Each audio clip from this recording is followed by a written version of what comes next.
Hey guys, welcome back to another video from concepts of biology. So guys, आज की इस video में हम डिस्कस करने वाले हैं एक बहुत ही इंपॉर्टेंट टॉपिक को, जो कि है एंटीबॉडीज़। ठीक है, देखो इस वीडियो में हम सबसे पहले जानेंगे कि एंटीबॉडी क्या होता है ना। उसके बाद हम पढ़ेंगे एंटीबॉडी का स्ट्रक्चर। जो एंटीबॉडी मॉलिक्यूल्स हैं हमारी बॉडी में, उनका स्ट्रक्चर कैसा होता है, उनका बनावट कैसा है। ठीक है, उसके बाद हम जानेंगे कि एंटीबॉडी के प्रकार कितने हैं, कितने टाइप के एंटीबॉडीज़ हैं। ठीक है, हम इन सब चीज़ों को बिल्कुल बेसिक से आराम आराम से समझते चलेंगे ताकि आपका कंसेप्ट बिल्कुल क्लियर हो जाए। Okay, so let's start. देखो सबसे पहले एंटीबॉडीज़ के डिफिनीशन को देखते हैं कि क्या कहता है ये डिफिनीशन। तो एंटीबॉडीज़ और immunoglobulins are Y shaped protein molecule. ठीक है, एंटीबॉडीज़ या जिनका दूसरा नाम इम्यूनोग्लोबुलिन्स भी है, ध्यान रखना, इम्यूनोग्लोबुलिन्स भी है इनका नाम। ठीक है, are Y shaped protein molecule. किस तरह का इनका शेप है? वाई शेप के हुआ करते हैं। और इनका नेचर कैसा है? प्रोटीन नेचर के हैं। ठीक है, प्रोटीन मॉलिक्यूल है ना। ओके, चलो। Molecule secreted from plasma cells या प्लाज्मा बी सेल्स। और सिक्रीट कहाँ से होते हैं? ये जो एंटीबॉडी मॉलिक्यूल से कहाँ से निकल रहे हैं? ये प्लाज्मा सेल से निकल रहे हैं। ठीक है, जिसको हम प्लाज्मा बी सेल्स भी कह देते हैं, ध्यान रखना, है ना। प्लाज्मा सेल्स को हम और क्या कहते हैं? Plasma B cells. इसलिए कभी बी सेल्स का नाम आए या प्लाज्मा बी सेल्स का नाम आए तो कंफ्यूज मत होना। ठीक है, ओके, आई होप कि यहाँ तक क्लियर होगा। एक चीज़ आपको इसमें ध्यान रखना है कि ये प्रोटीन नेचर के होते हैं। ठीक है, प्रोटीनिशियस नेचर के हैं, है ना। चलो, they are defence mechanism of our body. अब ये क्या है? ये हमारी बॉडी के डिफेंस मैकेनिज्म के जैसे एक्ट करते हैं। ठीक है, अब डिफेंस मैकेनिज्म जैसे जो कि रक्षा तंत्र हो हमारे शरीर का, ऐसा समझो, है ना। जैसे अगर कोई बैक्टीरिया या वायरस या अदर फॉरेन पार्टिकल, है ना, कोई भी घुसपैठिया हमारे शरीर के अंदर घुसकर हमारी शरीर को बीमार करने की कोशिश करेगा, तो ये उससे फाइट करेंगे और उसको मारेंगे, है ना, उससे लड़ेंगे ये। ठीक है, इस बात का ध्यान रखना, है ना। ओके, चलो देखो यहाँ पर डेफिनेशन में मैंने बहुत इजीली समझा रखा है। Defence mechanism of our body as they protect our body from various disease causing micro organism, है ना। अलग अलग तरह के डिजीज़ कॉजिंग माइक्रो ऑर्गेनिज्म हुआ करते हैं, उनसे ये हमें बचाता है। ठीक है, तो ये तो रहा एंटीबॉडी का एक ब्रीफ इंट्रोडक्शन, क्या है इसे समझने के लिए। ठीक है, आई होप कि ये चीज़ आपके समझ आई होगी। Now let us talk about structure.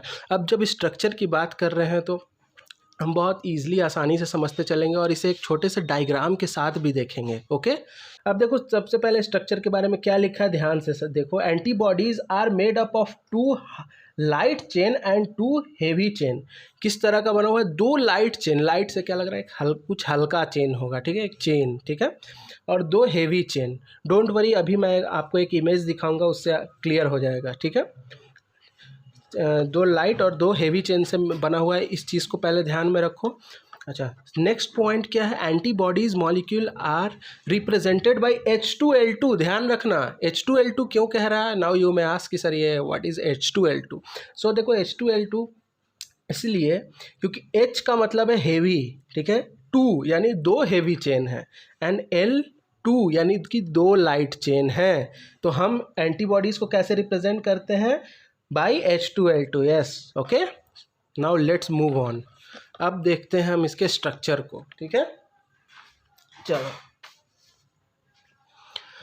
हाँ ओके, यहाँ पे ध्यान दो बच्चों। अब देखो ये एक टिपिकल देखो डायग्राम है, एक स्ट्रक्चर है एंटीबॉडी का। मैंने अभी अभी आपको बताया था कि एंटीबॉडी का स्ट्रक्चर कैसा होता है, वाई शेप्ड मॉलिक्यूल है। तो क्या ये आपको वाई के जैसा कुछ कुछ दिख रहा है ना, वाई शेप्ड मॉलिक्यूल। ठीक है, अब इसमें देखो कुछ रीजन्स हैं। ठीक है, एंटीबॉडीज़ के डिफरेंट रीजन्स हैं जिनका कुछ अलग अलग काम भी है। ठीक है, चलो तो हम इसको ब्रीफ में देखते हैं कि क्या है वो डिफरेंट रीज़न। तो सबसे पहले तो हम देखते हैं कि अभी जो जिसकी बात हमने की H2L2 की, यानी कि हेवी चेन 2 है और लाइट चेन 2 है। ठीक है, अब देखो सबसे पहले ये वाला जो स्ट्रक्चर आपको दिख रहा है, ये देखो बिल्कुल जो ऐसा बड़ा वाला स्ट्रक्चर है। ठीक है, एक देखो एक बड़ा वाला चेन है जो यहाँ से बिल्कुल नीचे तक आया हुआ है, और एक देखो स्मॉल चेन है जो मैंने यहाँ पे देखो दूसरे कलर से दिखा रखा है। जो लंबा वाला चेन है, जो बड़ा वाला चेन है, उसे मैंने यहाँ ब्राउन से दिखा रखा है और एक को देखो अलग कलर से दिखा रखा है ना, देखो ठीक है, ये स्मॉल चेन है। ठीक है, अब जो ये लॉन्ग चेन है इसे हम कह रहे हैं हेवी चेन।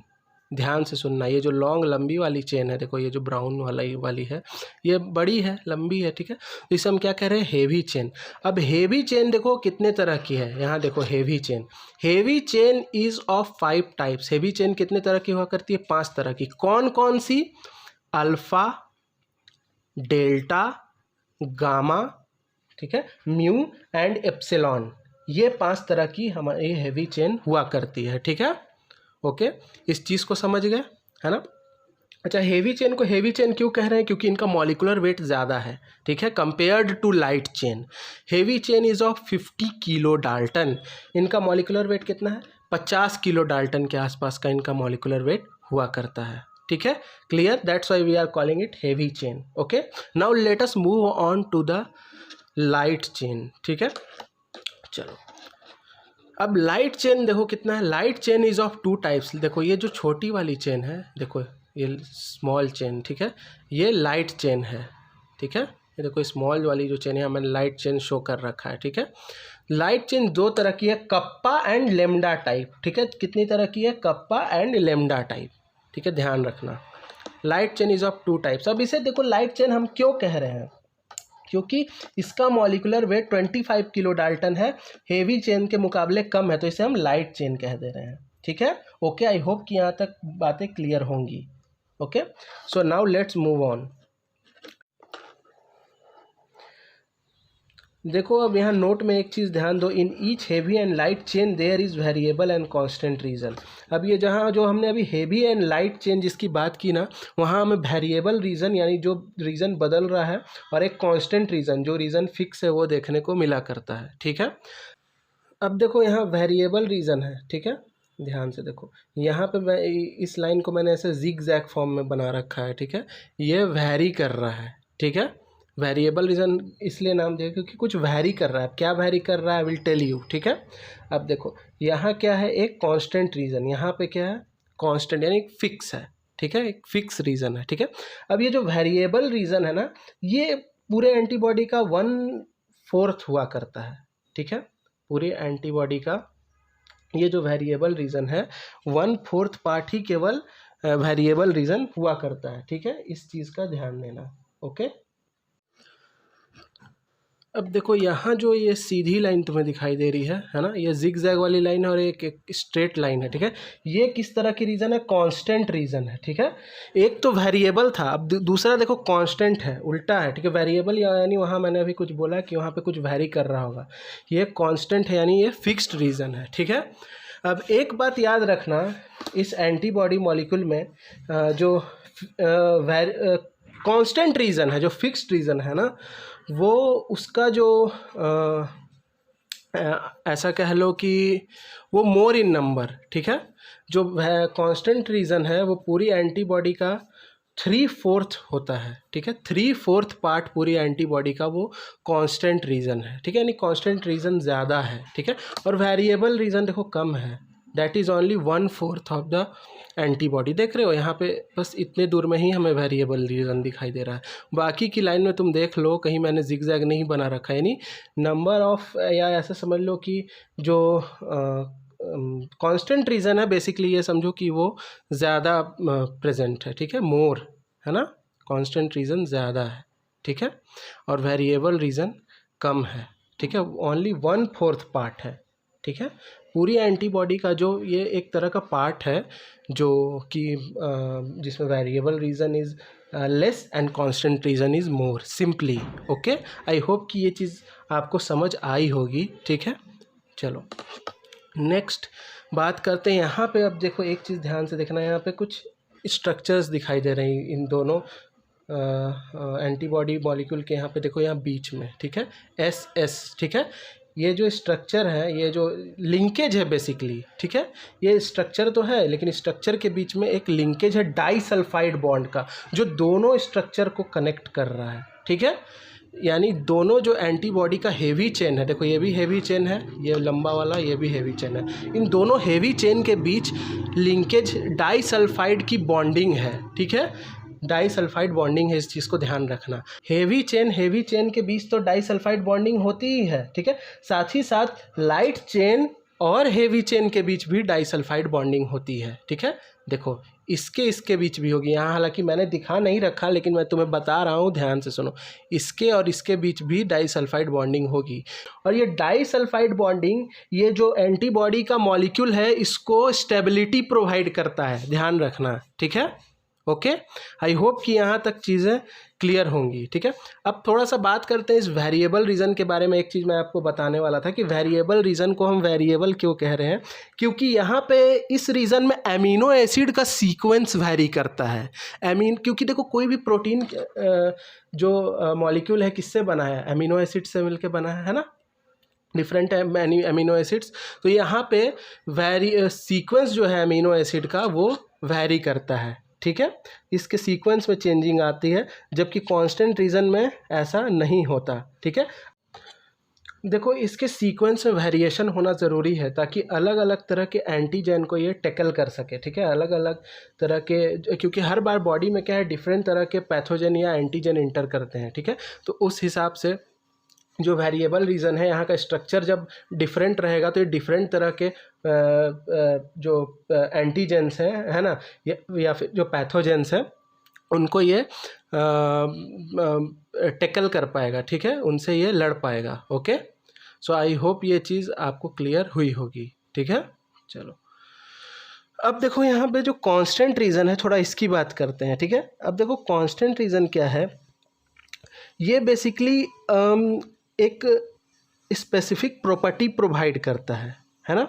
कांस्टेंट रीज़न क्या है, एक एंटीबॉडी को एक स्पेसिफिक प्रॉपर्टी प्रोवाइड कर रहा है, और इससे जो कि आप ऐसा समझ लो जी किस तरह से एक एंटीजन को डिस्ट्रॉय करना है, ठीक है, कौन सा ऐसा मैकेनिज़्म है, क्या मैकेनिज़्म लगेगा एक एंटीजन को डिस्ट्रॉय करने के लिए, वो इसे प्रोवाइड करता है, ठीक है, उसको बताता है कि इस तरह से इस एंटीजन को आपको डिस्ट्रॉय करना है, ठीक है।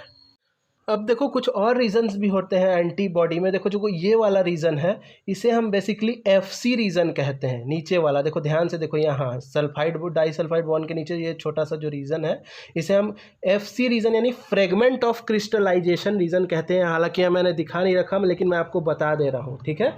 ये बिल्कुल बॉटम में होता है, ठीक है, जहाँ पे कॉम्प्लीमेंट प्रोटीन्स बाइंड करते हैं। ओके, आई होप कि यहाँ तक आपको चीज़ें समझ आई होंगी। अब देखो यहाँ पे एक और रीज़न है, देखो ये हिंज रीज़न है एंटीबॉडी की, ठीक है, जो एंटीजन की बाइंडिंग इफिशियंसी को इम्प्रूव करता है, बढ़ाता है, ठीक है। तो यहाँ तक आई होप कि चीज़ें क्लियर होंगी। अब हम अपने नेक्स्ट स्लाइड में बढ़ेंगे। ओके, चलो अब देखो इस स्लाइड में हम देखेंगे टाइप्स ऑफ एंटीबॉडी को, कि एंटीबॉडी कितने तरह के होते हैं, ठीक है, on the basis of heavy chain, ठीक है। अब ये जो टाइप है वो हेवी चेन के बेसिस पे डिसाइड होता है, ठीक है, कि कितने तरह के एंटीबॉडीज़ हुआ करती हैं, ठीक है, ये बात समझ में आ गई। अब देखो सबसे पहले ये गेम्ड याद रख लो, है ना, इतने तरह का ही एंटीबॉडी होता है, ठीक है, GAMED, ठीक है, कितने इसमें लेटर्स है, 5 लेटर्स हैं, है ना। तो 5 तरह का एंटीबॉडी है, ये एक ट्रिक है, ये एक निमोनिक है, बिल्कुल बेसिक सा। इससे आपको सबसे पहले तो याद रखना कि कौन कौन से हैं नाम, ठीक है, उसके बाद तो उसके बारे में जानोगे, है ना। पहले ये तो नाम याद रहेगा आपको इस निमोनिक से, आई होप, ठीक है। अब सबसे पहले जानते हैं IgG के बारे में, यानी पहली antibody. IG stands for immunoglobulin, ठीक है, IgG यानी इम्यूनोग्लोबुलिन, ये इस G के बारे में बात करेंगे। IG इसलिए क्योंकि एंटीबॉडी का एक और नाम इम्यूनोग्लोबुलिन भी तो है, ठीक है, तो IgG इम्यूनोग्लोबुलिन G। ओके, चलो now let's move on. Most abundant, ठीक है। अब देखो ये जो IgG एंटीबॉडी है, टोटल एंटीबॉडी में सबसे ज़्यादा अबेंडेंट, सबसे ज़्यादा मात्रा में यही पाई जाती है, ठीक है, अराउंड 75% ऑफ टोटल एंटीबॉडी। ध्यान रहेगा, बहुत इंपॉर्टेंट है, क्वेश्चन आ सकता है एग्जाम में, ठीक है। दूसरा only antibody to cross the placenta, बहुत इंपॉर्टेंट है, एग्जाम में अगेन यहाँ से क्वेश्चन आएगा, ठीक है, ये कि कौन सी एकमात्र एंटीबॉडी है जो प्लेसेंटा को क्रॉस कर जाती है। ये क्वेश्चन कई पिछली बार पूछा भी जा चुका है, ठीक है, वेरियस एंट्रेंस एग्जाम्स में, तो ध्यान रखना, ठीक है। अच्छा, तीसरा ये कॉम्प्लीमेंट फिक्सेशन यानी कॉम्प्लीमेंट को एक्टिवेट करने में हेल्प करती है, ठीक है। चलो, चौथा मोस्ट अबेंडेंट इन न्यू बॉर्न जो बेबीज़ हैं उनमें सबसे ज़्यादा अबेंडेंट है, ठीक है। चलो, सेकेंड IgA, अब बात करते हैं IgA के बारे में। तो सेकेंड मोस्ट अबेंडेंट एंटीबॉडी है ना, सेकेंड मोस्ट अबेंडेंट कौन है? IgA। तो इनका परसेंटेज लगभग अगर मैं आपको बताऊँ तो 10 to 15%, ठीक है। यहाँ मैं शायद लिखना भूल गया, पर ध्यान देना, ठीक है।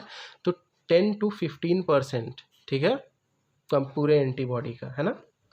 अच्छा, फाउंड इन बॉडी सिक्रीशन, अलग अलग तरह के बॉडी के सिक्रीशन जो सिक्रीट हुआ करती हैं, जो डिफरेंट टाइप के जो सिक्रीशंस है हमारी बॉडी में, जैसे इंटेस्टाइनल सिक्रीशन, इंटेस्टाइन में कुछ सिक्रीट हो रहा है, ठीक है। रेस्पिरेटरी सिक्रीशन, है ना, ओके। टीयर्स क्या एक सिक्रीशन है, आंसू, ठीक है। सलाइवा क्या एक सिक्रीशन है ना। इन सब में IgA देखने को मिलता है, ध्यान रखना। और मोस्ट इम्पॉर्टेंट, कई बार क्वेश्चन आएगा, ध्यान रखना कि मदर्स मिल्क, ठीक है, जो मदर्स मिल्क है यानी जो फर्स्ट सिक्रीटेड मिल्क है मदर का, ठीक है, उसमें ये अबेंडेंट क्वांटिटी में होता है, ठीक है। कोलेस्ट्रम जिसको बोलते हैं, ठीक है, जो लैक्टेशनल पीरियड के दौरान जो मिल्क इजेक्ट होता है ना, जो मिल्क, जो मदर्स मिल्क होता है, जो बेबी सक करता है ना, तो उसमें जो एंटीबॉडी है वो सबसे ज़्यादा कौन सी एंटीबॉडी मिलती है? IgA, जो बेबी को या इम्यूनिटी प्रोवाइड करती है, ठीक है। तो इस चीज़ का ध्यान रखना, ये बहुत इंपॉर्टेंट है, ये कई बार ये सब पूछा जा चुका है, इसलिए मैं एम्फेसाइज कर रहा हूँ, ओके। चलो, now let's move on to the next slide. देखो, अब हम अपने नेक्स्ट स्लाइड में आ गए। अब देखो नेक्स्ट स्लाइड में क्या है, बाकी की बची हुई एंटीबॉडीज़ हैं, ठीक है। तो इसमें तीसरे नंबर पे है IgM, टोटल एंटीबॉडी का 7 से 10% लार्जेस्ट एंटीबॉडी है, ध्यान में रखना, इंपॉर्टेंट है। और सबसे पहले इन्फेक्शन की साइट पे पहुंचेगा, जहां भी कहीं भी इन्फेक्शन होगा सबसे पहले दौड़े दौड़े यही आएंगे कि मैटर क्या है, ठीक है। सबसे पहले हमें बताओ, हम देखते हैं कि क्या मैटर हो गया, क्या गड़बड़ी चल रही है बॉडी के अंदर, ठीक है। Produced early in the primary immune response, जब प्राइमरी इम्यून रिस्पॉन्स होगा, जब पहली बार कोई फॉरेन पैथोजन का एक्सपोजर होगा, तो सबसे पहले इन्हीं का प्रोडक्शन होगा, इन्हीं को भेजा जाएगा, है ना, कि जाओ देख कर आओ कि आखिर बात क्या है, ठीक है, और बताओ, ठीक है ना, ऐसा समझो। अब देखो नेक्स्ट क्या है, IgE, है ना। अब ये क्या है, सबसे कम पाए जाते हैं, 1% से भी कम है, इनकी जो संख्या बहुत कम है। Binds to the mast cell, ठीक है, मास्ट सेल से बाइंड करेंगे। एलर्जिक रिएक्शन को ये क्या करते हैं, एलर्जिक रिएक्शन के समय ये ऐसा समझो कि ये प्रोड्यूस होते हैं, ठीक है। अब देखो कैसे, अब यहाँ पे हो सकता है आपको चीज़ें समझ में ना आई हो कि यहाँ क्या लिखा है, पहले इसे ध्यान से पढ़ो। Binds to mast cell during allergic reaction leading to release of histamine, ठीक है। क्या होगा कि मास्ट सेल से ये बाइंड करते हैं, ठीक है, मास्ट सेल के सरफेस पे बाइंड करेंगे, ठीक है। जब भी कोई एलर्जी होगी तो ये मास्ट सेल के सरफेस पे बाइंड करेंगे और हिस्टामिन का रिलीज करवाएंगे, ठीक है, जो कि एलर्जिक रिएक्शन में जो हार्मोन रिलीज होता है जिसे हम हिस्टामिन कहते हैं, ठीक है। तो ये मास्ट सेल के सरफेस पे बाइंड होकर हिस्टामिन का रिलीज कराते हैं, ठीक है। अब देखो नेक्स्ट क्या है, IgD, जो कि 1% से भी कम है। कहाँ प्रेजेंट होता है? बी सेल के सरफेस पे, और क्या करता है, एक्टिवेट्स बी सेल को एक्टिवेट करता है, ठीक है, ओके। तो गाइस, उम्मीद करता हूँ कि ये वीडियो आपको समझ आई हो। Thank you for watching.